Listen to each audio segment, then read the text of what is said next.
What's happening, everybody? Here at Overland Expo West in beautiful Flagstaff, Arizona. I'm here with Mike from Last Line of Defense, and we're going to do an overview on his 2022 Tundra. Mike, thanks for showing us around. Hey, thanks for coming out, man. So yeah, Army Green 2022 Toyota Tundra. This is a limited TRD off-road, and we've done some mods to it. So I don't know, you want to start in the front or? Yeah, I figured we start at the front because this bumper's kind of interesting because you can't buy this yet, right? Yeah, so I believe it's out on pre-order now. This is a CBI front bumper for the 2022 Tundras, obviously. It's a little bit modular, has some room here for some different fog lights and whatnot. These are the KC Flex Era 3s, and I actually have another kind of prototype product. These are the DOT Flex Era 3s that have like a really nice cutoff, and you can kind of do like a dual beam pattern on them. And then tucked up in here is a Warn 10,000 pound winch with synthetic cable and factor 55 Ultrahook and Fairlead up front, because it's kind of a work truck. And honestly, I use a winch more for random work related tasks, pulling trees, putting stuff up, than I do on the trail even. So kind of a dual use front end. So notice you had to do some camera relocation here. Is this the stock camera or is that aftermarket? That's a stock camera. So the 2022 Tundras are pretty cool. They have like a really nice 360 camera system. Obviously a front camera is integrated in that. I opted for the bull bar here so you can get it without, but with it kind of blocks the camera off. So they provide a little relocation kit for the camera so that everything kind of functions. And then it also has a place for all the sensors. All right, so moving on, what do you got going on here wheels and tires wise? The tires are a 35-inch Toyo AT3. So it's a kind of rugged all-terrain tire, but for kind of a daily driven vehicle, I like a tire that has pretty good road manners but can do well off-road. And then also for this truck, these are snowflake rated. So I live in the mountains of Colorado, and winter performance is important in kind of a daily driver rig. So 35-inch tires, and these are on the RRW, that's Relation Race Wheels RR6 wheels in like a matte bronze color. Because I just like this bronze and army green, I think is a pretty good combo. Yeah, it looks cool, man.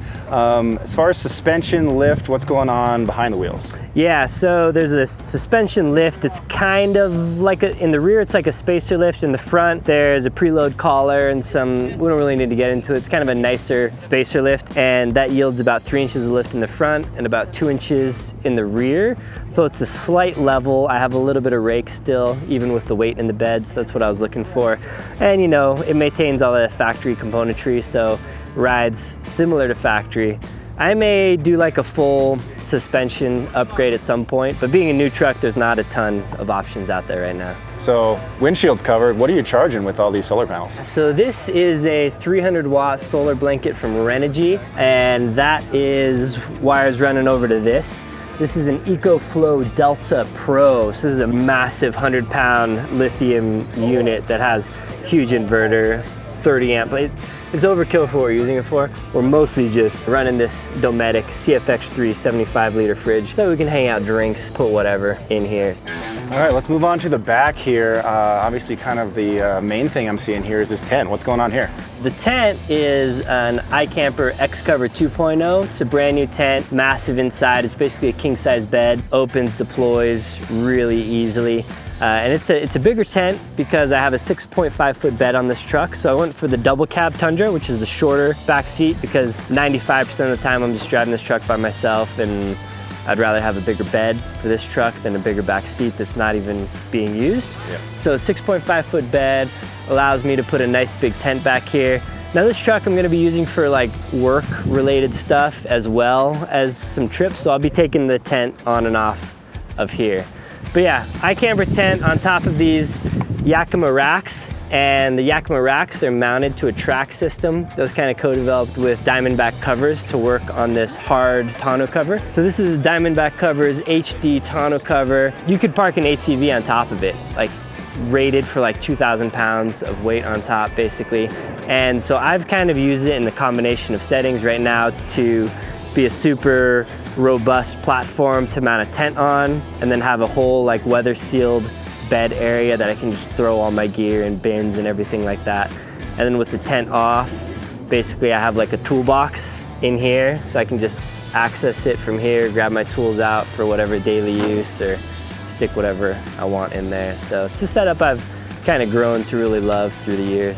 And then rear-wise, do you have any spring upgrades or anything for the extra weight, or does the Tundra just handle that? No, the Tundra actually handles that just fine. The only modification back there again is the spacer lift basically, which raised it a little bit, but seems to handle this weight like just fine. Rides really nice. It's not squatted or anything in the back, so it's been a solid setup so far. Sweet.